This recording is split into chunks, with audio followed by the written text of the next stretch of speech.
വറഹ്മത്തുള്ളാഹി തആല വബറകാതുഹു. ഓരോ ഉമ്മമാർക്കും അല്ലെങ്കിൽ ഉമ്മയാവാൻ പോകുന്നവർക്കും വളരെ ആശങ്കയുള്ള ഒരു കാലഘട്ടമാണ് ഗർഭകാലം.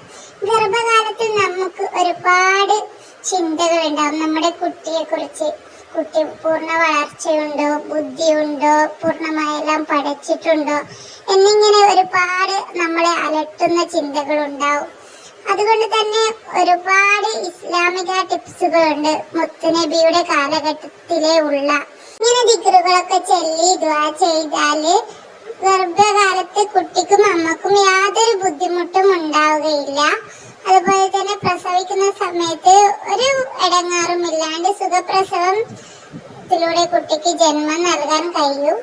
നമ്മുടെ ഗർഭകാലത്ത് നമ്മൾ ഇതൊക്കെ പതിവാക്കണം. നബി സല്ലല്ലാഹു അലൈഹി വസല്ലമ ഫാത്തിമ ബീബി റളിയല്ലാഹു അൻഹയ്ക്ക് പ്രസവ കാലഘട്ടത്തിൽ പതിവാക്കാൻ വേണ്ടി പറഞ്ഞ കുറച്ച് ദിക്റുകളും സൂറത്തുകളുമാണിത്. എനിക്ക് 2 കുട്ടികളാണുള്ളത്. 2 കുട്ടികളെ ഗർഭം ധരിച്ചപ്പോൾ ഞാൻ ഇതൊക്കെ പതിവാക്കിയിരുന്നു. അൽഹംദുലില്ലാഹ് എനിക്ക് നല്ല രീതിയിൽ തന്നെ ഒരു ബുദ്ധിമുട്ടും ഇല്ലാണ്ട് കഴിച്ചിലാക്കി.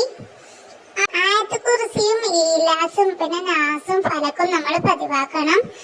പ്രസവം അടുത്താൽ ഇത് ഒരുപാട് അധികരിപ്പിക്കണം.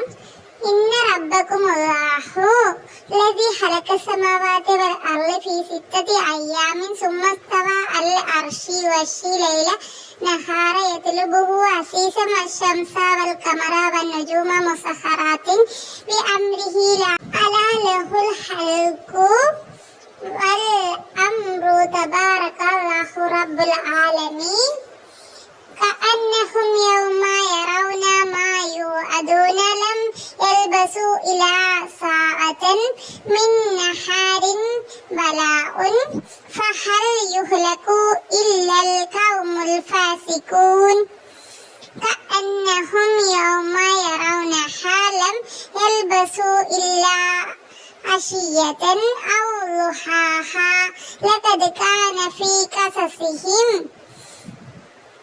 ഈ ഒരു ദുആ നമ്മൾ പതിവാക്കണം. ദിവസം ഒരു വട്ടമെങ്കിലും ഈ ഒരു ദുആ നമ്മൾ ചൊല്ലാൻ ശ്രമിക്കണം. ശേഷം ലാ ഇലാഹ ഇല്ലാ അൻത സുബ്ഹാനക ഇന്നി കുൻതു മിനൽ ളാലിമീൻ എന്നൊരു ദിക്ർ നമ്മൾ ധാരാളം അധികരിപ്പിക്കണം. ശേഷം ചൊല്ലുകയും ചെയ്യണം.